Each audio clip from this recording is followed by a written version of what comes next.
अंतर्गत जो CGL mains का एग्जाम हुआ था उसके अंतर्गत रीजनिंग का एक क्वेश्चन पूछा गया था, जिसमें जब टेंटेटिव आंसर की रिलीज की गई थी एसएससी आयोग के द्वारा, वहां पर इसका क्वेश्चन का जो आंसर दिया था वो 2 और 3 दिया था। और वहां पर यूट्यूब के जितने भी मैक्सिमम प्रतिष्ठित टीचर है उन्होंने भी इसका करेक्ट आंसर 3 और 4 बताया था। 48 घंटों के भीतर हल हो जाएंगे। ये एक प्रभाव हो सकता है।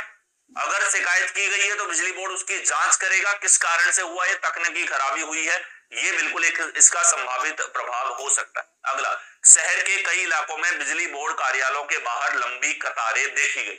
बिल्कुल, अगर दो बिल आएंगे तो कतारें लगना स्वाभाविक है। पब्लिक दूसरा इसका प्रभाव पड़ेगा।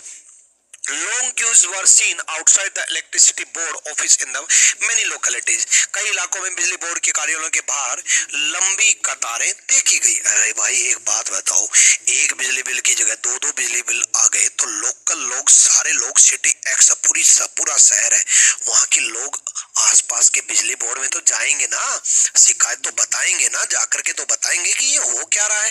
बिल्कुल, तो लंबी कतारें बनेंगी, भीड़ इकट्ठा होगी, तो दूसरा भी इसका प्रभाव पड़ा। Both second and third are possible, दोनों संभावित प्रभाव हैं।